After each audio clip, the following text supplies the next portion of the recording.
থামানোই যাচ্ছে না যেন ভারত পাকিস্তানকে। টগবগিয়ে ফুটছে দুদেশের সীমান্ত।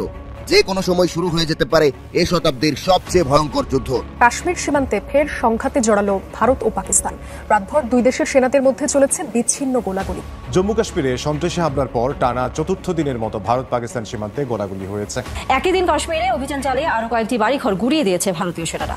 হামলা হয়েছে লন্ডনের পাকিস্তান হাই কমিশনে। চিরবৈরী দুই দেশের এই উত্তেজনার মধ্যে ভারতের ক্ষমতাসীন বিজেপির এক এমপি বাংলাদেশের দিকে আঙুল তুলেছেন, আহ্বান জানিয়েছেন পানি প্রবাহ বন্ধের। না মানে ভারত খালি একটা জায়গাতে খুব ভালো পারে, বাংলাদেশের সাথে। আপনি দেখবেন বরাবরই এই যে ভাই কাশ্মীরের পেহেলগামে ধরে নিলাম পাকিস্তানিরা ঘটাইছে, তো কি পশমটা ছিঁড়তে পারছেন? আর আমাদের সীমান্তে একটা ইঁদুর যদি বাংলাদেশ থেকে ঢুকে, তারা 3টা গুলি করে। অটোমেটিক সেন্সর সিস্টেম লাগানো, ক্যামেরা লাগানো, ড্রোন লাগানো, কত কিছু যে লাগানো, তাই না? আর এখন এই ঘটনার জের ধরে আমি আশ্চর্য হচ্ছি যে ভারতে একটা অভিযান চলছে এবং বিজেপির এক পাগলা মন্ত্রী পাকিস্তানের সাথে বাংলাদেশে জোড়া দিয়া সে একটা সিদ্ধান্ত নেওয়ার আহ্বান জানাচ্ছে। আমাদের প্রধান উপদেষ্টা অধ্যাপক ডক্টর মোহাম্মদ ইউনূস নিষ্পাপ শিশুর মতন তিনি কিছু চরম মিথ্যাচার করেছেন। তিনি যেহেতু আমাদের প্রধান উপদেষ্টা, সরকারের নির্বাহী প্রধান, আন্তর্জাতিক খ্যাতি সম্পন্ন ব্যক্তি, আমি তো সরাসরি তাকে মিথ্যাবাদী বলতে পারি না, তাই না? আমার কাছে মনে হচ্ছে যে শিশুরা যেমন মিথ্যা কথা বলে তারা তো নিষ্পাপ। আমাদের প্রধান উপদেষ্টা দিন দিন যেন ভারতের অবস্থা খারাপ হতেই চলেছে। প্রিয় দর্শক বন্ধুরা, আসসালামু আলাইকুম। নতুন একটা ভিডিওতে জানাচ্ছি আপনাদের স্বাগতম। এইমাত্র পাওয়া তাজা এবং গরম খবর। আজকের এই ভিডিওটি কেমন হতে চলেছে, কতটা গুরুত্বপূর্ণ, কতটা চাঞ্চল্যকর, ভিডিওর অংশ বিশেষ এবং শিরোনাম দেখে আপনারা ইতিমধ্যে বুঝিয়ে গেছেন কেমন হবে আজকের এই ভিডিওটি। আশা রাখবো সম্পূর্ণ ভিডিওটি দেখে যাবেন, একটু স্কিপ করবেন না। সম্পূর্ণ দেখলে অনেক কিছু জানতে পারবেন এবং বুঝতে পারবেন। আমি আর বেশি কথা বাড়াবো না, সরাসরি আপনাদের বিস্তারিত ভিডিওতে নিয়ে যাবো। তার আগে একটা রিকোয়েস্ট করবো, যারা এরকম ভিডিও দেখতে পছন্দ করেন চ্যানেলটি সাবস্ক্রাইব করে পাশে থাকা বেল আইকনে বাজিয়ে রাখবেন।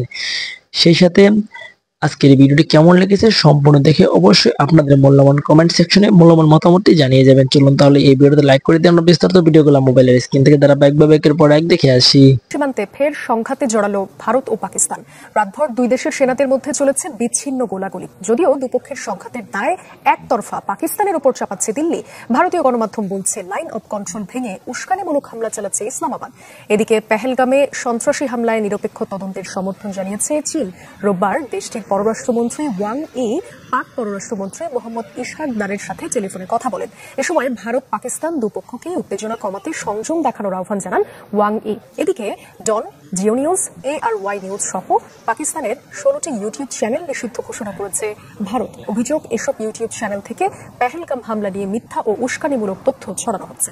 ভারত নিয়ন্ত্রিত কাশ্মীরের পেহেলগামে সন্ত্রাসী হামলার পর পাকিস্তানের সঙ্গে কয়েক দশকের পুরনো সিন্ধু পানি বন্টন চুক্তি স্থগিত করেছে।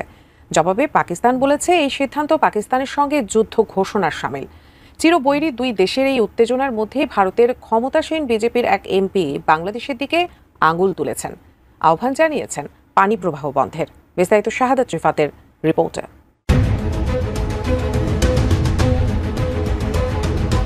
দীর্ঘদিন পর আবারও সংঘাতে জড়ালো পরমাণু শক্তিধর দুই দেশ ভারত পাকিস্তান। সীমান্তে প্রতিদিনই চলছে গোলাগুলি। জম্মু কাশ্মীরের পেহেলগামে পর্যটকদের উপর ভয়াবহ হামলার রেশ ধরেই এই উত্তেজনা। এদিকে ঘটনার পর থেকে দুই দেশ একে অপরকে দিচ্ছে পাল্টাপাল্টি হুঁশিয়ারি, যার মধ্যে সবচেয়ে বেশি আলোচনায় পাকিস্তানের সঙ্গে কয়েক দশকের পুরনো সিন্ধু পানি বন্টন চুক্তি স্থগিত করেছে ভারত। এরপরই নড়ে চড়ে বসেছে পাকিস্তানও। তবে চিরবৈরী ভারত পাকিস্তানের এই উত্তেজনার মধ্যেই ভারতের ক্ষমতাসীন বিজেপির এক এমপি বাংলাদেশেও পানি প্রবাহ বন্ধ করে দেওয়ার আহ্বান জানিয়েছেন। জানিয়ে বিভিন্ন মহলে চলছে নানা আলোচনা সমালোচনা। ब्रह्मपुत्र का पानी जो बांग्लादेश में जा रहा है उसको हेमंत बिस्व शर्मा अप्रोच करते हैं। ভারতীয় গণমাধ্যমগুলো বলছে পেহেলগামে ভয়াবহ সন্ত্রাসী হামলায় 26 জনের মৃত্যুর পর ভারত পাকিস্তানের সঙ্গে সিন্ধু পানি বন্টন চুক্তি স্থগিত করার সিদ্ধান্ত নিয়েছে। এর মাঝে বিজেপি এমপি নিশিকান্ত দুবে বাংলাদেশেও পানি সরবরাহ বন্ধ করার আহ্বান জানিয়েছে। তিনি 1996 সালে কংগ্রেস সরকারের আমলে স্বাক্ষরিত গঙ্গা পানি বন্টন চুক্তির প্রসঙ্গ টেনে এই দাবি করেন। বিজেপির এমপি দুবে বলেন গঙ্গার পানি চুক্তি ভুল ছিল এবং এটি স্বাক্ষর করে 1996 সালে কংগ্রেস সরকার একটি ভুল করেছিল। তিনি প্রশ্ন তুলেন, যারা সন্ত্রাসবাদের সঙ্গে যুক্ত বলে অভিযোগ, তাদের সঙ্গে আর কতদিন পানি ভাগাভাগি করা হবে?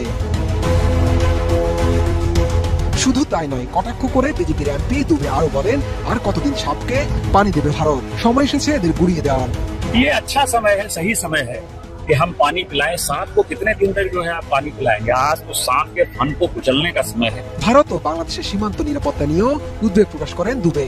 সন্ত্রাসীদের অনুপ্রবেশ ঠেকাতে এই এলাকাগুলো সুরক্ষিত করার উপর জোর দেন নিশিকান্ত দুবে। তিনি বলেন, সন্ত্রাসী অনুপ্রবেশ বন্ধ করতে ভারত ও বাংলাদেশের সীমান্ত সুরক্ষিত করা প্রয়োজন। हम लोग मिल करके उनके नेतृत्व में ही और जिस तरह से बिहार का भी काम हम लोग कर रहे हैं, तो इसलिए বিহারের মুখ্যমন্ত্রী নীতিশ কুমারের কথা টেনে নিশিকান্ত দুবে আরো বলেন, মুখ্যমন্ত্রী নীতিশ বারবার বলেছিলেন ভারত বাংলাদেশের সঙ্গে পানি ভাগাভাগি করা উচিত নয় এবং পশ্চিমবঙ্গের মুখ্যমন্ত্রীও তিস্তা চুক্তির বিরোধিতা করেছেন। বাংলাদেশের সন্ত্রাসী গোষ্ঠীগুলোকে সমর্থন বন্ধ না করা পর্যন্ত তাদের পানি দেওয়া বন্ধ করা উচিত। ভারতের প্রধানমন্ত্রী নরেন্দ্র মোদীর নেতৃত্বের প্রশংসা করেন দুবে। তিনি বলেন, পেহেলগাম হামলার পর প্রধানমন্ত্রীর ক্ষোভ স্পষ্ট ছিল। তিনি যোগ করেন, 140 কোটি ভারতীয়দের সমর্থন প্রধানমন্ত্রীর প্রতি রয়েছে এবং সারা বিশ্ব তাকে শক্তিশালী নেতা হিসেবে প্রাধান্য দেয়। সন্ত্রাসীদের বিচারের আওতায় আনতে তার দৃঢ় সংকল্প স্পষ্ট। পাকিস্তান জানে কিভাবে আত্মরক্ষা করতে হয়। ভারত পাকিস্তান সীমান্তে উত্তপ্ত আবহের মধ্যে এভাবেই হুঁশিয়ারি দিলেন পাকিস্তানের সেনাপ্রধান আসিফ মনির। শুধু হুঁশিয়ারি নয়, তার কণ্ঠে আবারও শোনা গেল সেই পুরনো দ্বিজাতি তত্ত্বের সুর। তা যেন আরো ঘনীভূত করল যুদ্ধের আশঙ্কা। পাকিস্তান মিলিটারি একাডেমির প্যারেডে দাঁড়িয়ে জেনারেল মুনির সাফ জানালেন, হিন্দু আর মুসলমান দুটি আলাদা জাতি। পাকিস্তানের অস্তিত্ব, আমাদের পরিচয় সবকিছু দাঁড়িয়ে আছে এই তত্ত্বের উপরই। স্মরণ করিয়ে দিলেন 1947 সালের সেই বিভাজনের ইতিহাস, যখন কায়েদে আজম মোহাম্মদ আলী জিন্নাহ এই দ্বিজাতি তত্ত্বের ঝান্ডা তুলেছিলেন। গত সপ্তাহে তিনি এই তত্ত্বের উল্লেখ করে বলেছিলেন, আমাদের ধর্ম, সংস্কৃতি, ঐতিহ্য, চিন্তাধারা ও আকাঙ্ক্ষা সবই হিন্দুদের থেকে আলাদা। কাশ্মীর আমাদের কাছে জুগুলার ভেনের মতো। এই অঞ্চল কখনো আমাদের মন থেকে মুছে যাবে না। ঘটনাচক্রে তার এই মন্তব্যের কয়েকদিনের মধ্যেই পেহেলগাঁওয়ে জঙ্গি হামলার ঘটনা ঘটে। তাই মনিরের এই মন্তব্যকে হিংসায় উস্কানি হিসেবেই দেখছে ভারতের গোয়েন্দা কর্মকর্তারা। কাশ্মীরের পেহেলগামে বৈস্মরণে 5 জন অস্ত্রধারীর গুলিতে নিহত হন কমপক্ষে 26 জন পর্যটক। হামলার দায় স্বীকার করেছে একটি অজ্ঞাত সংগঠন দ্য রেজিস্ট্যান্স ফ্রন্ট, যাকে ভারত পাকিস্তান ভিত্তিক লস্করি তৈয়বার সংগঠনের শাখা বলে দাবি করছে। এই ঘটনার পর দুই দেশের মধ্যে উত্তেজনা এখন তুঙ্গে। কাশ্মীর সীমান্তের নিয়ন্ত্রণ রেখা জুড়ে মুখোমুখি অবস্থান নিয়েছে দুই দেশের বাহিনী। গত 2 রাতে দুপক্ষের মধ্যে 2 দফা গুলির লড়াই হয়েছে। ভারতের দাবি, পাকিস্তানি সেনারা বিনা উস্কানিতে ভারতীয় পোস্ট লক্ষ্য করে গুলি চালিয়েছে। কাশ্মীর ও লাদাখ সীমানায় একাধিক পাকিস্তানি পোস্ট থেকে শুরু হয় এলোপাতাড়ি গুলি। তারই জবাবে ভারতীয় সেনারা পাল্টা জবাব দিয়েছে। ভারতীয় সেনাবাহিনীর বিবৃতিতে বলা হয়, 25 এপ্রিল রাতে নিয়ন্ত্রণ রেখার একাধিক জায়গায় পাকিস্তানি সেনারা বিনা প্ররোচনায় ছোট অস্ত্র দিয়ে গুলি চালিয়েছে। ভারতীয় সেনারাও যথাযথ জবাব দিয়েছে। এখন পর্যন্ত কোনো হতাহতের খবর পাওয়া যায়নি। পেহেলগাম হত্যাকাণ্ডের প্রতিক্রিয়ায় ভারত সিন্ধু নদীর পানি চুক্তি স্থগিত করে দিয়েছে। কঠোর বার্তায় ভারতের পানি সম্পদ মন্ত্রী CR পাতিল হুঁশিয়ারি উচ্চারণ করেছেন, সিন্ধুর এক ফোঁটা পানিও পাকিস্তানে যেতে দেওয়া হবে না। পরিস্থিতি এতটাই ভয়াবহ যে ভারত ও পাকিস্তান দুপক্ষই একে অপরের কূটনৈতিক কর্মীদের ফিরিয়ে নিয়েছে। বন্ধ হয়ে গেছে ভিসা পরিষেবা। দর্শনার্থী ও পুণ্যার্থীদের ফিরে আসার জন্য নির্দিষ্ট সময় বেঁধে দেওয়া হয়েছে। এখনই দুই দেশের সীমান্ত পারাপার প্রায় অসম্ভব। অনির্দিষ্টকালের জন্য বন্ধ হয়ে গেছে যাতায়াত। পাকিস্তানও পাল্টা সিদ্ধান্ত নিয়েছে। দ্বিপাক্ষিক সমস্ত চুক্তি স্থগিত করা হয়েছে, যার মধ্যে ঐতিহাসিক সিমলা চুক্তিও রয়েছে। বন্ধ করে দেওয়া হয়েছে ওয়াগা সীমান্তের প্রতিদিনের কুচকাওয়াজ অনুষ্ঠান। পাকিস্তান তার আকাশসীমাও বন্ধ করে দিয়েছে। ফলে বিপাকে পড়েছে ভারতের সরকারি ও বেসরকারি বিমান সংস্থাগুলো। সীমান্তের দুপারে এখন সর্বোচ্চ সতর্কতা। ছোট কোনো ঘটনার উত্তাপে মুহূর্তে রক্ত ছড়তে পারে দুদেশের সীমান্তে। কেউ বলছে বড় সংঘাত এখন শুধু সময়ের অপেক্ষা। আমাদের প্রধান উপদেষ্টা অধ্যাপক ডক্টর মোহাম্মদ ইউনূস নিষ্পাপ শিশুর মতন তিনি কিছু চরম মিথ্যাচার করেছেন। তিনি যেহেতু আমাদের প্রধান উপদেষ্টা, সরকারের নির্বাহী প্রধান, আন্তর্জাতিক খ্যাতি সম্পন্ন ব্যক্তি, আমি তো সরাসরি তাকে মিথ্যাবাদী বলতে পারি না, তাই না? আমার কাছে মনে হচ্ছে যে শিশুরা যেমন মিথ্যা কথা বলে তারা তো নিষ্পাপ, আমাদের প্রধান উপদেষ্টাও নিষ্পাপ। দোহাতেও অবস্থানের সময় কাতারের যে তিনি গেলেন, তখন আন্তর্জাতিক গণমাধ্যম আল জাজিরার টক টু আল জাজিরা অনুষ্ঠানে তিনি একটি সাক্ষাৎকার দিয়েছেন। সাংবাদিক নিয়েভ কারমার তাকে কিছু প্রশ্ন করেছেন বাংলাদেশের বর্তমান বাস্তবতার জায়গা থেকে। তার মধ্যে একটি প্রশ্ন ছিল যে অন্তর্বর্তী সরকারের মধুচন্দ্রিমা সম্ভবত শেষ হয়েছে, সরকারের সামনে এখনো অনেক বড় চ্যালেঞ্জ, তিনি এইগুলো কিভাবে মোকাবেলা করবেন? ডক্টর ইউনূসের উদ্দেশ্যে বলছেন। আমাদের প্রধান উপদেষ্টা যে কথাটি বললেন তা হচ্ছে এরকম যে দুটি বিষয়, একটি জনগণের অধৈর্য নিয়ে, তা মধুচন্দ্রিমা শেষ হোক আর না হোক, বাংলাদেশের পরিস্থিতি দেখে এখনো মানুষ মনে করে অন্তর্বর্তীকালীন সরকার এখনো তাদের জন্য ভালো। তারা বলছে না অন্তর্বর্তীকালীন সরকারকে যেতে দাও, এটি বলছে না। আজ আমাদের নির্বাচন, কেউ তা বলেনি। এইদিকেই আমরা যাচ্ছি। কি অদ্ভুত ভাবে তিনি এই শব্দগুলো উচ্চারণ করলেন। এর আগে অন্যান্য উপদেষ্টা যখন বলেছেন যে আওয়ামী লীগের অবশিষ্ট মেয়াদ থাকতে চায়, কেউ বলেছেন যে জনগণ চায় যে এই সরকার 5 বছর ক্ষমতায় থাকুক, আমরা সমালোচনা করেছি। আমরা মনে করেছি যে এইসব অর্বাচীন কথাবার্তা কেন উপদেষ্টা বলছেন, কেন যে বলছেন তা বোঝা গেল আমাদের প্রধান উপদেষ্টা যখন তিনি নিজের ঢোল পেটাচ্ছেন তার ক্ষমতাকে দীর্ঘস্থায়ী করার জন্য, আরো ন্যূনতম 5 বছর থাকার জন্য, তখন তার সৈন্য সামন্ত কি করবে? তিনি যা করবেন বলবেন তাই তো। এবং তিনি কোন দুঃসাহসে শেখ হাসিনার সমালোচনা করেন? শেখ হাসিনার সমালোচনা করব আমরা, যারা আমরা আমাদের জায়গা থেকে প্রতিবাদ করেছি আওয়ামী দুঃশাসনের বিরুদ্ধে। তিনি যে ধরনের ভুল বা অনিয়ম যাই করুক না কেন, তার বিরুদ্ধে মামলা হয়েছিল, অনেক মামলা। সেই জায়গা থেকে শেখ হাসিনার একটি প্রতিহিংসা থাকতে পারে। আমাদের কোনো প্রতিহিংসা জায়গা ছিল না, আমাদের কোনো প্রতিশোধের জায়গা ছিল না। আমরা আমাদের মতন প্রতিবাদ করেছি।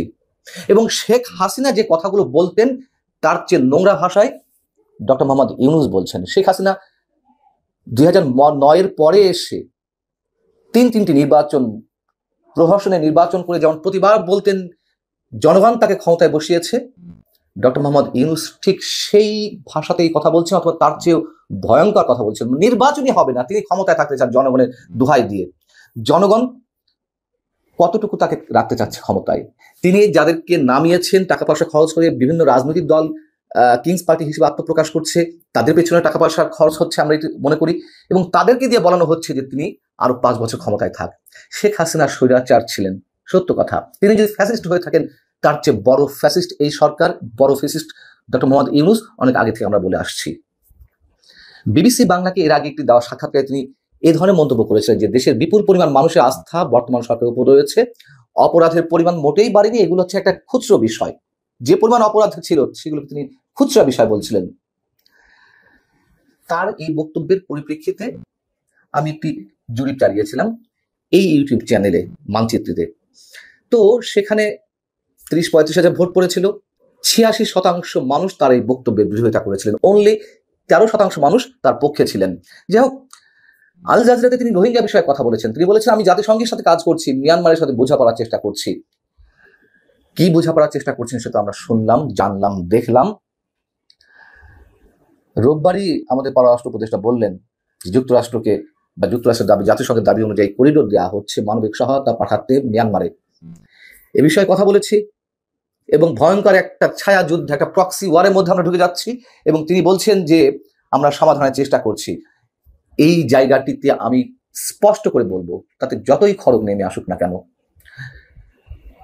যুক্তরাষ্ট্রকে করিডোর দিয়ে দেশের মানুষের সঙ্গে প্রতারণা করা হচ্ছে, দেশের সঙ্গে ভয়ঙ্কর প্রতারণা করা হচ্ছে। ভয়ঙ্কর খেলায় তিনি মেতে উঠেছেন নিজের ক্ষমতাকে পাকাপোক্ত করার জন্য।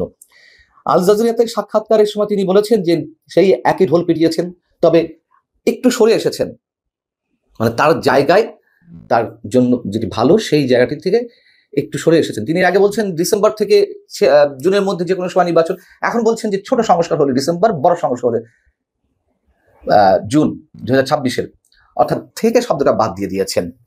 আস্তে আস্তে তার চেহারা স্পষ্ট হচ্ছে সবার সামনে। এবং আমি একটা জিনিস বুঝি না, ছোট সংস্কার হলে ডিসেম্বর, বড় সংস্কার হলে জুন, 6 মাসের ব্যবধান। 6 মাসের মধ্যে তিনি কি বড় সংস্কার করবেন যে ডিসেম্বরের মধ্যে ছোট কোনো সংস্কার সম্ভব না হয়? এবং এই 8.5 মাসে তিনি কি করেছেন? আমরা যদি আদালতের দিকে তাকাই, আমরা যদি পুলিশের দিকে তাকাই, আমরা যদি জনপ্রশাসনের দিকে তাকাই, প্রশাসনের সব স্তরের দিকে তাকাই, একটা নৈরাজ্য সৃষ্টি করা ছাড়া তিনি আর কি করতে পেরেছেন? মবের কালচার সৃষ্টি করা ছাড়া তিনি কি করতে পেরেছেন? ঘুষ, দুর্নীতি সবকিছু চলছে। মেগা প্রকল্প নেই বিধায় মেগা দুর্নীতি আমাদের সামনে আসছে না। দুর্নীতির মাত্রা কি থেমে আছে? আল জাজিরার সাংবাদিক যিনি সাক্ষাৎকার নিচ্ছিলেন, নিয়েভ বার্কার, যখন তাকে জিজ্ঞেস করলেন যে আওয়ামী লীগ নির্বাচনে অংশ নেবে কিনা, তার ম্যাটিকুলাস ডিজাইনের উত্তর আমরা কি অদ্ভুতভাবে পাচ্ছি। আওয়ামী লীগ নির্বাচনে অংশ নেবে কিনা এই প্রশ্নের উত্তরে প্রধান উপদেষ্টা বললেন এটা তাদের বিষয়, তারা নির্বাচনে অংশ নেবে কিনা তাদের বিষয়। তারা এখনো ঘোষণা দেয়নি যে নির্বাচনে অংশ নেবে কিনা। প্রথমে নিষ্পাপ শিশুর মতো বলছিলেন যে আমি কিছু জানি না। যখন প্রশ্ন করা হলো যে এটা কি নির্বাচন কমিশনের উপর ছেড়ে দেওয়া হচ্ছে, তিনি তখন বললেন হ্যাঁ এটা ইসি সিদ্ধান্ত নেবে। আবার পরক্ষণে বলছেন না, সাথে আবার যে বিভিন্ন রাজনৈতিক দলগুলো আছে তারা বসে সিদ্ধান্ত নেবে যে আওয়ামী লীগ নির্বাচনে অংশ নেবে কিনা। এবং সবচেয়ে মজার কথা হচ্ছে এটি তো আর লোকানোর কোনো কায়দা নেই, অস্বীকার করা। স্যার জাফর ইকবাল একটা স্কেল বাইর করেছিল, মুক্তিযুদ্ধের স্কেল। এই দিয়া উনি রাজনীতির সত্য মিথ্যা বিচার করতেন আর কি। ইদানিক নতুন একটা স্কেল বাইরেছে, এই স্কেল দিয়া আমরা বাংলাদেশে কারা কারা ইন্ডিয়ান লেসপেন্সারি করতেছে সেটা বাইর করে ফেলতে পারবো। সেই স্কেলটা কি সবাই ভাবছে, আচ্ছা কয় না কেন দাদা, এত সহজ একটা স্কেল পাবো, মেড ইজি হয়ে যাবে সবকিছু, ভালোই তো। কমু খারান আপনি কয়েকদিন থেকে শুনতেছেন না, যখনই আমি কই বিএনপি ইন্ডিয়ার কোলে গিয়ে উঠছে, তখন বিএনপি ওয়ালারা এসে কয় জিন্দেগি বিএনপি ইন্ডিয়ার কোলে উঠতেই পারে না। ইন্ডিয়া কারে কয় আমরা তো চিনিই না। এইসব অপপ্রচার করিস তুই শালা রয়্যাল এজেন্ট। তারপরে বিএনপির লোকরা মূর্খ হইলে কবে মালওয়ানের বাচ্চা, আর ডাবল ড্রপ আউট কচু খেতে হইলে কবে কাফের। কিন্তু আজকে এমন কিছু প্রমাণ দিব একেবারে চালচালাইয়া বুঝে যাবেন বিএনপি কার কোলে উঠিছে।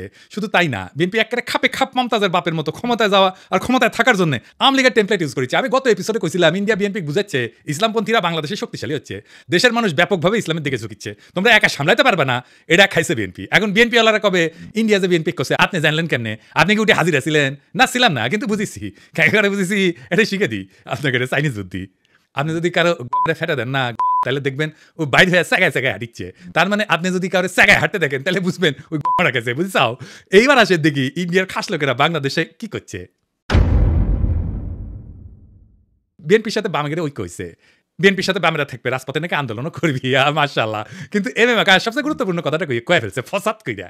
সে কইছে যে বিএনপি এবং বামজোট প্রতিক্রিয়াশীল শক্তিকে সুযোগ দিতে নারাজ। তো এই প্রতিক্রিয়াশীল শক্তিকে বাংলাদেশের সাধারণ মুসলমান দেখেন কি করছে, মনে হচ্ছে বিএনপি ও বামজোট উভয় বর্তমান দক্ষিণপন্থী প্রতিক্রিয়াশীল ধর্মীয় শক্তিগুলোকে আরো সংগঠিত হওয়ার সুযোগ দিতে নারাজ। এবার বুঝেছেন তো, সব ইন্ডিয়ান লেসপেন্সার এক হইছে। বামেরা কেন এতদিন পরে ঐক্য করে? এই যে নৌকা লাঙ্গল ধানের শীষ সব সাপেরই একই বিষ, এটা কার স্লোগান? CVV slogan. এখন বিএনপির সাথে ঐক্য করার জন্য দেওয়ানা হয়ে গেছে সিবিবি বামেরা। দেখি যাও কোন হারবাল খাইছে, কলিকাতা হারবাল খাইছে। তারা কইতো বিএনপি নিজেই মুক্ত বাজারপন্থী, বিএনপি আওয়ামী লীগের মধ্যে শ্রেণীগত কোনো পার্থক্য নাই, তারা মুক্ত বাজারে বিশ্বাস করে। করে তারা বলতো আওয়ামী লীগ বিএনপির বাইরে, জোট মহাজোটের বাইরে একটা বিকল্প শক্তি চাই। এখন কেন ঐক্য চায় বিএনপির সাথে? তারা হরতাল দেখেছিল, মানে সিবিবি, সেটা বিএনপি হ্যাংলার মতো সাপোর্ট দিয়েছিল, প্রায় দেয়। হ্যাঁ, সাপোর্ট দিলে তো ভালোই, আমাকে একজন যদি সাপোর্ট দেয় তাহলে তো ভালোই। কিন্তু সিবিবি কয় আমরা কি বিএনপির সাপোর্ট চাই নাই তো। রামপালে কয়লা ভিত্তিক বিদ্যুৎ কেন্দ্র নিয়ে একটা আন্দোলন করেছিল বামেরা, আমি তখন সিবিবি। তো সেই রামপাল পর্যন্ত লং মার্চে গেছি, সেই লং মার্চে বিএনপির নেতাকর্মীরাও ছিল, চান্দাও দিছে, আমি নিজে চান্দা তুলিছি বিএনপির অনেক লোকের কাছ থেকে। তো আওয়ামী লীগ থেকে কইছে বামেরা বিএনপির সাথে ঐক্য করিচ্ছে, তো সাথে সাথে লাভ দিয়া কয়ে উঠছে আনু মোহাম্মদ বিএনপির সাথে ঐক্যের প্রশ্নই ওঠে না। দেখে যাও এখন কেন বিএনপির সাথে ঐক্য হয়? এই এমএম আকাশকে সে শেখ হাসিনার আমলে লিখেছিল সমকালে, এর জন্য কলে আমি সিবিবি থেকে বহিষ্কার হই।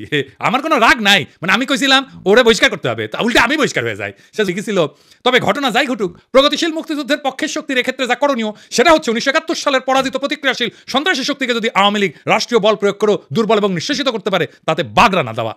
বুঝেছাও এই প্রতিক্রিয়াশীল শক্তি কে, ধর্মীয় শক্তি কে, এটা বুঝেছাও? তো কইছে তাই না? এই সেই ইসলাম বিদ্বেষী আকাশ যে বাংলাদেশে মাদ্রাসা ছাত্র আর ইসলামপন্থীদের রাষ্ট্রীয় শক্তি মানে ডিবি, র্যাব, ডিজিএফআই এগুলো দিয়ে নির্মূল করতে চেয়েছিল, এদের জন্য আয়না ঘর হয়েছে। তার সাথে বিএনপি ঐক্য করে কার পিড়িতে? যে ইন্ডিয়া বলে আওয়ামী লীগে যদি না থাকে বাংলাদেশে আমাদের কোনো বন্ধুই নাই। সে ইন্ডিয়ার বন্ধু হইলো কেমনে? হ্যাঁ, ওরাই কইছে যে দলের সাথে ভারতের সম্পর্ক ঐতিহাসিক, মানে আওয়ামী লীগের সাথে। আওয়ামী লীগ নিজের ওয়েবসাইটে ট্যাঙ্গে রেখেছে, দেখিছে কইছে আমাদের সাথে আওয়ামী লীগের সম্পর্ক ঐতিহাসিক।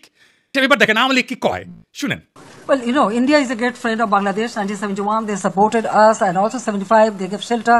ভারতকে যে দিয়েছি সেটা ভারত সারা জীবন মনে রাখবে। আমাদের এই দান কোনোদিন আমরা শোধ করতে পারবো না। আমাদের সম্পর্ক ভারতের সাথে যেটা ঐতিহাসিক, যেটা আমাদের রক্তের সাথে সম্পর্কিত, আর চায়নার সাথে আমাদের একটি অর্থনৈতিক সম্পর্ক। আগামী বছর আমরা 50 বছর পূর্তি উৎসব করব। আমাদের বিজয় ভারতের বিজয়, বুঝছেন? আমাদের উন্নয়ন ভারতের উন্নয়ন, ভারতের উন্নয়ন আমাদের উন্নয়ন। ভারত বাংলাদেশ মৈত্রী দীর্ঘজীবী হোক। আমরা ভারতের পক্ষ থেকে জয় বাংলা আমাদের ভারতের বন্ধুরা নির্বিঘ্নে বলে। আমি আমাদের আওয়ামী লীগের মন্ত্রীদেরকেও দেখেছি এদিক ওদিক তাকিয়ে থতমত খায়। কেন আমরা আমাদের বন্ধুদের জন্য সঙ্গে জয় বাংলা জয় হিন্দ বলতে পারবো না? আমি জানি না, আমি বললাম। এখন বিএনপি দাবি করলো যে তারা ভারতের সাথে সমমর্যাদার বন্ধুত্ব চায়, আমরা কেন বাকি থাকবো? তো গয়েশ্বর দাদা কইলো বিএনপিও ভারতের সাথে বন্ধুত্ব চায়। আবার দেখেন এই যে ইন্ডিয়ান রয়ের স্টেশন কমান্ডার রাজেশ অগ্নিহোত্রীর সাথে বিএনপির স্থায়ী কমিটির সদস্য গয়েশ্বর চন্দ্র রায়ের কন্যা অর্পণা রায় এখন কি যেন লিখিচ্ছে, সাইন করিচ্ছে, দেশ বেঁচে দিচ্ছে ও রায়, বুঝছাও? রয়ের লোকের সাথে গয়েশ্বর রায় পরিবারের কাজ কি? এবার আসেন দেখি এই বন্ধুত্ব হওয়ার পরে মির্জা ফখরুল কি কয়, শুনেন। ভারত আমাদের প্রতিবেশী, সবচেয়ে বড় প্রতিবেশী, আমাদের বন্ধু, আমাদের যুদ্ধের সময় 1971 যুদ্ধের সময় আমাদের সহযোগিতা করেছিল। আমরা ভারতের কাছে সবসময় প্রত্যাশা করি যে ভারত বাংলাদেশের মানুষের পাশে দাঁড়াবে। দেখেছেন দোস্তালি হয়ে গেছে কলে। যে বিএনপি গত ডিসেম্বরে কইছিল বাংলাদেশ নয় ভারতের বন্ধুত্ব হাসিনার সঙ্গে, তো এখন কি এলো? তো এখন জামাত দেখলো যে ট্রেন তো মিস হয়ে গেল যাইতেছে, তো সেও কল সখী ধরো ধরো ধরো ধরো আমি কি তোমার পর। তা কইল বন্ধুত্ব চাই, সহযোগিতা চাই। ভারতের প্রতি জামাতের বার্তা, ইন্ডিয়া কিছু হইলেই জামাতিরে পুন্দায়, তাও হ্যাংলার মতো। ইন্ডিয়ার প্রেম ছাড়া ওদের চলে না। ওই যে গান আছে না, হয়তো কিছুই নাই পাবো তবুও তোমায় আমি দূর হতে ভালোবেসে যাবো। ওই দূর হতে ভালোবেসে যাবে জামাত ইন্ডিয়াকে, বুঝছাও? কিছু পাবে না। তারপরে এসে এখন প্রফেসর ইউনুসকে মোদি কইতেছে বাংলাদেশে কোনো নির্দিষ্ট দলকে সমর্থন করে না ভারত। হ্যাঁ, এই যে ভারতের ফেও ধরা, বন্ধুত্বের ফেও ধরা, দেওয়ানা হয়ে যাওয়া ইন্ডিয়ার বন্ধুত্বের জন্য, এটা কেন? ইন্ডিয়া বাংলাদেশে এমন একটা ধারণা তৈরি করেছে যে ইন্ডিয়া ছাড়া বাংলাদেশে কেউ রাজনীতি করবে পারবে না। ইন্ডিয়ার সাথে গুড টার্মসে না থাকলে বাংলাদেশে ক্ষমতা আসা যাবে না। ইন্ডিয়া আর্মি ঢুকে দেবে বাংলাদেশে, ইন্ডিয়ার নামে কাপড় নষ্ট করে ফেলে। এরা মনে হয় যে বজরং দলের এই পান্ডার কথায় ডরে কাঁপে, বুঝেছাও? শুনেন, বাংলাদেশ এবং পাকিস্তানকে সারা পৃথিবীর মানচিত্র থেকে আমরা মুছিয়ে দেব। বজরং দল হুঁশিয়ার করছে বাংলাদেশ পাকিস্তানকে। এবং আবারও বলছি, ভারতবর্ষ থেকে যারা পাকিস্তানের প্রেমী, যারা পাকিস্তানের গুণগান গাইছে, যারা গাইছে বাংলাদেশের গুণগান, তাদেরকে বলে রাখছি বজরং দল থেকে হুঁশিয়ার দিয়ে দিচ্ছি, আগামী দিনে তোমরা কিন্তু এই ভারতবর্ষকে ছাড়ো, এই ভারত মাতাকে তোমরা ছাড়ো, হাতে অস্ত্র তুলে রাখুন। পাকিস্তানকে কড়া ভাষায় জবাব দিতে হবে। অথবা ওই গদি মিডিয়ারে রংপুর হারসি টাঙ্গাং কেটে নেওয়ার গল্প শুনে ডরায়। बांग्लादेश का ये वाला जो राज्य है इसका नाम है रंगपुर। ये रंगपुर जो है, अगर ये कब्जा हो गया रंगपुर जगह तो काम खत्म हो गया। अगर हम इसको कब्जा कर ले तो ये पूरा बराबर हो जाएगा। हमारा जो पतला गर्दन था चौड़ा हो जाएगा। अब मोहम्मद यूनुस ये सब चीजों को समझो, वरना अगर ये कब्जा कर लिया तो कहानी खत्म हो जाएगा। চট্টগ্রাম যদি ভারতে চলে আসে তাহলে কিন্তু বাংলাদেশের জন্য শুধু নয়, গোটা পৃথিবীর যারা বে অফ বেঙ্গল বা বঙ্গোপসাগরকে দখল করার চেষ্টা করছেন তাদের জন্য ভয়ঙ্কর চিন্তার কারণ হবে। মালদ্বীপে কি হোকাসাইটা মুইজু ক্ষমতা এসেছিল? নেপালে কি খড়গা প্রসাদ শর্মা ওলি ও কি ইন্ডিয়ার হোকাসাইটা ক্ষমতা এসেছিল? শ্রীলঙ্কায় কি অনুরা কুমার দেশনায়কা ইন্ডিয়া তেলায় তেলায় ক্ষমতা এসেছে?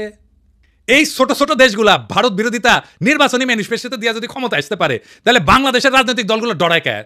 প্রত্যেকটা রাজনৈতিক দল ইন্ডিয়া জন্য উন্মুখ হয়ে থাকে কেন?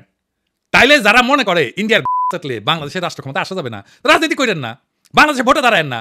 বাংলাদেশে ভারতীয় আধিপত্যবাদের অবসান, যার ভোটের প্রতিশ্রুতির 1 নম্বর প্রতিশ্রুতি না হবে তাদের ভোটের ক্যাম্পেইন শুনবেন না, ওই ক্যান্ডিডেটের এলাকা ঢুকতে দিবেন না। এই ইন্ডিয়া সিপিবিরে ঢুকাইছে বিএনপির কাণ্ডে চেপে ইন্ডিয়ান এজেন্ডাগুলো বাস্তবায়ন করতে। যেই সিপিবি অভিন্ন গোয়েন্দা রিপোর্টের উপরে ভিত্তি কইরা সিপিবির দলীয় পত্রিকা একতায় বর্ষা বিপ্লবের সময় প্রচার করেছিল ফ্যাসিবাদ অনুরাগী নানা ধরনের তথ্য বিশ্লেষণ, বিবরণ, ব্যাখ্যা এবং বিবৃতি। যখন গণ অভ্যুত্থান বিপ্লব চলেছিল তখন পুরা জুলাই মাস এবং আগস্টের 5 তারিখ পর্যন্ত একতা সংগোপনে নীরবে তাদের গণবিরোধ এবং নিন্দনীয় কার্যক্রম চালা গেছে। আর এখন এই প্রগতিশীল হওয়ার ইন্ডিয়ান লাইনে বিএনপি নামিছে। এম আকাশে বক্তব্যটা কবে দিছে জানেন? 28 জানুয়ারি 2025। আর সেটা পইরা মুগ্ধ হইয়া অসল মালদের নিয়ে স্বপ্নে বিভোর বিএনপির জীর্ণ বৃদ্ধ নেতারা প্রগতিশীল হওয়ার একটা লাইন পেয়ে গেছে, ঝাঁপায় পড়েছে তাদের দিকে। পতিত ফ্যাসিস্ট হাসিনার শাসনামলে যখন খুনিদের জুলুম নির্যাতনের বিরুদ্ধে লড়াই করাটা ছিল প্রধান কর্তব্য, তখন নিপীড়নকারীদের দোসর এম আকাশের ভূমিকা ছিল ঘৃণ্য দালালির। 2018 সালের পর থেকে বামপন্থীদের মধ্যে থেকে যখনই কোনো আন্দোলন নিয়ে কেউ আগাইতে চেয়েছে তাদের বিরুদ্ধে নামছে নিন্দা এবং কুৎসা ঘটাইছে এই আকাশ, দিবালক সিংহ এবং চট্টগ্রাম পোর্ট লুণ্ঠনকারী মাহবুব জামান। সিপিবির মধ্যে ফ্যাসিস্ট বিরোধীদের একটা ট্যাগ দিত A to Z ঐক্যপন্থী হিসাবে। খুনি হাসিনা সরকার ফেলার জন্য এরা বিএনপি জামাতের সাথে ঐক্য করতে চায়, এই অভিযোগ তুলে সিপিবিতে তাদের রাজনৈতিক প্রতিপক্ষকে কোণঠাসা করা হতো। আর এখন এই এম আকাশ সাইছে বামপন্থীদের মধ্যে সবচেয়ে প্রো বিএনপি তাত্ত্বিক হিসাবে। এখন কাদের সাথে কৌশলগত জোট করতে হবে এদের সেই সিগন্যাল দিচ্ছে ইন্ডিয়ারা, সাথে নেমে পড়ছে এজেন্টগুলা। লেখক মুস্তাক আহমেদ নির্যাতিত হয়ে কারাগারে মৃত্যুবরণ করলে এর প্রতিবাদে ঢাকার রাস্তায় আন্দোলনের নামে ছাত্র ইউনিয়ন, তখন গ্রেপ্তার হওয়া 6 ছাত্র নেতাকে বিপদগামী বলে ঘোষণা দেয় সিপিবি এম আকাশ। সংগ্রামরতদের ধরে শারীরিক নির্যাতন করে জেলে পড়তে পুলিশকে উৎসাহ দিয়েছিল এই দলটির আওয়ামী লীগ পন্থী নেতারা। কতটা নিষ্ঠুর নির্মম বাটপার হইলে নিজ দলের নেতাকর্মীদের বিরুদ্ধে রাষ্ট্রশক্তিদেরকে লেলাই দিতে পারে। ফ্যাসিস্টদের এই সহযোগী সিপিবির নেতারা তাদের প্রাণাধিক প্রিয় মুজিব তনয়া খুনি হাসিনার পলায়নের 9 মাসের কম সময়ের মধ্যে স্বপ্ন দেখতেছে বিএনপির ঘাড়ে ভর করে রাজনীতির ময়দানে আশ্রয় নিবে, আসন্ন পার্লামেন্টের মেম্বার হবে। আর বিএনপি গণবিরোধী সমস্ত পসামেলের ভাগারে পরিণত হইতে চাইতেছে। ইন্ডিয়ার পরামর্শে সোয়ার পথে হাঁটতে গিয়া ইনশাল্লাহ এভাবে মহাসড়ক খারাপে বিএনপি নিজেও জয় বাংলা হয়ে যাবে আওয়ামী লীগের মতো। এই এম আকাশ কয়েকদিন আগে মেঘনা গ্রুপের মোস্তফার এপিসোড করেছিলাম না, দেখেন কি খাতির এই এম আকাশের। তাহের ভাইয়ের সাথে বসিস একই টেবিলে, তুই নাকি কমিউনিস্ট, তো দুর্বৃত্ত আওয়ামী অলিগার্কের সাথে তোর কি সম্পর্ক রে আকাশের বাচ্চা? উই তো তোর শ্রেণী শত্রু। দেখেছেন সব ইন্ডিয়ান রসুনের প্রগতিশীল টুপকি একই সাথে সিপিবি অফিস কেন আমি দখল করে নেওয়ার কথা বলি দেখেছেন, বুঝেছাও? এই জন্যে এইবার আসেন সন্তোষ শর্মার প্রসঙ্গ। সন্তোষ শর্মা পার রয়্যাল এজেন্ট, এর প্রথম মিটিং আনছে বিএনপি। দেখেন বাংলাদেশ পরিষদের সাধারণ সম্পাদক বিশিষ্ট সাংবাদিক সন্তোষ শর্মা শুভেচ্ছা বক্তব্য। আমি ভাগ্যবান, আমি যখন বক্তব্য রাখতে উঠছি তখন মাননীয় ভারপ্রাপ্ত চেয়ারম্যান আমাদের কাছে আমি কৃতজ্ঞতা। তারেক রহমানের উপস্থিত আছে। এখন কবেন তারেক রহমান লন্ডনে থাকেন, চিনেন না? একবার না একাধিকবার সন্তোষ শর্মাকে তারেক রহমান মিটিং এ ছিল। এই দেখেন, আবার দেখেন। মাননীয় ভারপ্রাপ্ত চেয়ারম্যান, আমি গত দিনের ন্যায় আজকেও ভাগ্যবান যে আমার বক্তৃতার সময় আপনাকে পেয়েছি, সেজন্য কৃতজ্ঞতা জানাচ্ছি। মাননীয় ভারপ্রাপ্ত চেয়ারম্যান, আপনাকে বাংলাদেশের সনাতনী সম্প্রদায় এবং বাংলাদেশ পুজোজ্জীবন পরিষদের লক্ষ লক্ষ নেতাকর্মীর পক্ষ থেকে বিজয়ার শুভেচ্ছা জানাতে চাই। কালবেলার প্রকাশক এখন কে জানেন? কালবেলার প্রকাশক এখন বিএনপি। নুরুদ্দিন অপু তারেক রহমানের সাবেক এপিএস, এই কালবেলার প্রকাশক এখন সে। সন্তোষ শর্মা বিএনপির কর্মচারী, এখন রয়্যাল এজেন্ট হয় বিএনপির কর্মচারী। বিএনপি যদি এরপরে বলে ভারতের সাথে আমাদের সম্পর্ক নাই, তাইলে হবে উল্টা বিএনপি মূর্খসদা সাপোর্টার গুলো বলে আমি নাকি রয়্যাল এজেন্ট। সন্তোষ শর্মা না, এই বিএনপি ক্ষমতায় আসলে আওয়ামী লীগের মতো আলেম পেটাবে। হারুন ইজাহার রেডি হন, আবারও আপনার ধরবে। এম আকাশ কইছে না, বিএনপি এবং বামজোট উভয় বর্তমান দক্ষিণপন্থী প্রতিক্রিয়াশীল ধর্মীয় শক্তিগুলোকে আরো সংগঠিত হওয়ার সুযোগ দিতে নারাজ। এই বিএনপি কি জিয়ার বিএনপি? এই বিএনপি কি খালেদা জিয়ার বিএনপি? এই বিএনপিকে কি আপনারা ক্ষমতায় দেখতে চান? আপনাদের কাছে প্রশ্ন রেখে গেলাম। আমি যখন টের পাইছি বিএনপি ইন্ডিয়ার কোলে যায় উঠিছে, তখন থেকে আমি প্রতিবাদ করে গেছি। আর বিএনপি নেতাকর্মীরা কয়ে গেছে বিএনপির পণ দেখেন আমি আঙুল দিতেছি। দেশের স্থিতিশীলতা চাই না, আমি মবস্টার, দেশকে অশান্ত রাখতে চাই, যেন ইন্ডিয়ার সুবিধা হয়। এটার বেকুবি বলবেন না শয়তানি বলবেন? এম আকাশ যে বিবৃতি দিল বিএনপির কাউরে প্রতিবাদ করতে দেখছেন? দেখেন নাই, মানে এটা বিএনপির কথা। আকাশ মিছা কথা বলে নাই। এরপরে সন্তোষ শর্মাকে স্টেজে আনলোকে জামাত। দেখেন জামাত হিন্দুদের নিয়ে প্রোগ্রাম করবে, এটা জিজ্ঞেস করে নিবে না কয়েকজনকে যে কারে কারে ডাকা যায়? এইসব কথা যখন আমি বলি, বিএনপি জামাতের উভয় দলের কিছু কর্মী আছে বলে বিএনপির কি বুদ্ধি কম পড়িছে যে তোর কাছে বুদ্ধি নিবে? জামাত কয় তুই কি মজলিসে শুরার সদস্য যে তোর কাছে বুদ্ধি নিবে? তার মানে এরা আমজনতার কথা শুনবে না, আপনার আমার কথা শুনবে না। এরা কেমন স্বৈরাচার হবে বুঝা দেখেন। যাক ক্ষমতা ছাইরা বিএনপি জামাত যে আসুক, তারাই জনগণকে আওয়ামী লীগের মতো সকাল সন্ধ্যা ঠাপাবে। মাথায় রেখেন। তাহলে হাসিনা কি খারাপ ছিল? হাসিনা যা ভালো মনে করতো তাই করতো, আর বলতো আমার অপরাধটা কি? দেশবাসীর কাছে আমি বিচার চাই, কি অপরাধটা কি করেছি। এই জন্যই বলি কিছুই বদলাবে না, যা ছিল আগের মতো তাই থাকবে। আর একটা বিএনপি শাসন পাবো, ঠিক আওয়ামী লীগের মতো শাসন হবে। এইরকম গুমখুন শুরু হবে, একইভাবে সিপিং এর মতো ঝাঁপায় পড়ে তারা। এখনই আমাদের প্রোফাইলে ক্ষমতা আসলে কি করবে সেটা দেখেন। জনগণ দেশ ওদের মাথায় নাই, ওদের মাথায় আছে ক্ষমতা। ক্ষমতা কেমনে ক্ষমতায় যাবে? আওয়ামী লীগের মতো। আওয়ামী লীগ একই সাথে প্রগতিশীল হবে, একই সাথে এমন কর্মী রাখবে যারা আমাকে রয়্যাল এজেন্ট বলবে অথবা মালাউন বলবে, কারণ আমি তাদের রাজনৈতিক বিরোধিতা করি। আমি কয়ে দিলাম বিএনপি ক্ষমতা আসলে না, তারা আওয়ামী লীগের সাথে ডাবল দুঃশাসন দেবে। লিখে রাখেন, মিলাই নেন। প্রফেসর ইউনূস যেটি পাবেন ধৈর্য করবেন। স্যার আমাদের এই আজ দহার কাছে ফেলাই যায় না। আপনি যতদিন আছেন ততদিন আমরা মানুষের মর্যাদা পাবো, সারা জীবনের সঞ্চয় হয়ে থাকবে সেটা। যতদিন পারেন থাকেন স্যার। আর কেউ যদি দ্রুত নির্বাচনের দাবি নিয়ে আসে না, আগে বিএনপির কর্মীদের কই যাবেন না আপনার আন্দোলনে, পারলে জনতার সাথে নিয়ে দিবেন দাবরানি। আমি কলে এটা একটা ফর্মুলা দিছিলাম ট্রানজিশনাল সরকার, সেটা শুনবে না তারা। বিএনপির নেতাদের দেখাইলে কইবেন পিনাকি দাদা যে ফর্মুলা দিছিল, প্রধান উপদেষ্টা প্রফেসর ইউনূস, উপপ্রধান উপদেষ্টা তারেক রহমান, আর রাজনৈতিক দল নিয়ে উপদেষ্টা পরিষদ পুনর্গঠন, এটা কেন মানতেছেন না? আমার খালি ডর প্রফেসর ইউনূস বিরক্ত হয়ে চলে যায় কিনা ক্ষমতা স্যার। এটা শুনেন কি করছে প্রফেসর ইউনূসের ক্ষমতা সম্পর্কে। এই 8-9 মাস ধরে মানুষের ভালো খায়, মানুষের ভালো চলে, মানুষের পকেটে টাকা ওঠায়, কোনো চুরি হয় না, ডাকাতি হয় না। আঙ্গ হারে দরকার, আঙ্গ খালা দেওয়া দরকার নাই, টাকা কিনা দরকার নাই। এটা তো গালানে থাকবো, তত মানুষের ভালো থাকবো। শুনিছেন তো? এখন ডিসেম্বরে নির্বাচন হবে, বিএনপি এমপি নমিনেশন বেচবে, মেলা বাণিজ্য হবে, তারপর টাকা টুকা সরাই ইলেকশন করবে, সরকার গঠন করবে, বিরোধী দল হবে আওয়ামী লীগ, আর ছাগলের 3 নম্বর বাচ্চা হবে জামাত। তারপরে হারুন ইজাহারদেরকে আবার ধরা হবে, সন্তোষ শর্মা ইন্টারোগেশনে হাজির থাকবে। আজ এইভাবে বাংলাদেশের আকাশে জমিছে বিশ্বাসঘাতকতার ঘনমেঘ। এক সময় যে রাজনীতিবিদরা মুক্তির গান গাইছিল, আজ তারাই ভারতের দাসত্বের ঘুঁটি হয়ে নোংরা ষড়যন্ত্রের খেলা খেলিচ্ছে। বিএনপি, জামাত আর সিপিবি একে একে সবাই বর্ষা বিপ্লবের চেতনাকে পায়ে দলিত কইরা দিল্লির দরবারে মাথা নত করেছে। ক্ষমতার লোভ আর বিদেশি প্রভুদের সন্তুষ্ট করার লজ্জাজনক প্রতিযোগিতায় তারা হারাইছে নিজেদের আত্মা, বিকায় দিছে দেশের স্বপ্ন। কিন্তু বাংলাদেশ মাথা নত করার জন্য জন্মায়নি। এই মাটি, এই মানুষ বর্ষার বজ্রবিদ্যুতের মতো জায়গায় উঠবে সমস্ত দাসত্বের শৃঙ্খল ছিন্ন কইরা। বর্ষা বিপ্লবের চেতনায় দীপ্ত নতুন প্রজন্ম শপথ নিছে, কোন ভারতের পদলেহনকারী এদেশের শাসন করবে না। কোন ভণ্ড সোগান আর মেকি প্রগতিশীলতা আমাদের রুখতে পারবে না। আমরা ঘুমন্ত না, আমরা কেবল ঝড়ের অপেক্ষায়। আমরা বিজয়ের জন্য আগায় চলছি, বজ্রকণ্ঠে ঘোষণা দিতে বর্ষা বিপ্লবের চেতনা অমর হোক, ভারতীয় আধিপত্যবাদের অবসান ঘটুক। প্রিয় দেশবাসী, শুরু থেকে শেষ পর্যন্ত যারা এই ভিডিওটি দেখেছেন সকলকে জানাই অসংখ্য অসংখ্য ধন্যবাদ। যারা এরকম নিউজ ভিডিও পেতে পছন্দ করেন তারা অবশ্যই এই চ্যানেলটি সাবস্ক্রাইব করে পাশে থাকা বেল আইকনটি বাজিয়ে দিবেন। যারা এখন এই ভিডিওটি শেয়ার করেননি, এই ভিডিওটি দ্রুত শেয়ার করে সকলকে দেখার সুযোগ করে দিন। আজকের মতন এই পর্যন্ত, দেখা হচ্ছে পরবর্তী কোনো ভিডিও নিয়ে ইনশাল্লাহ।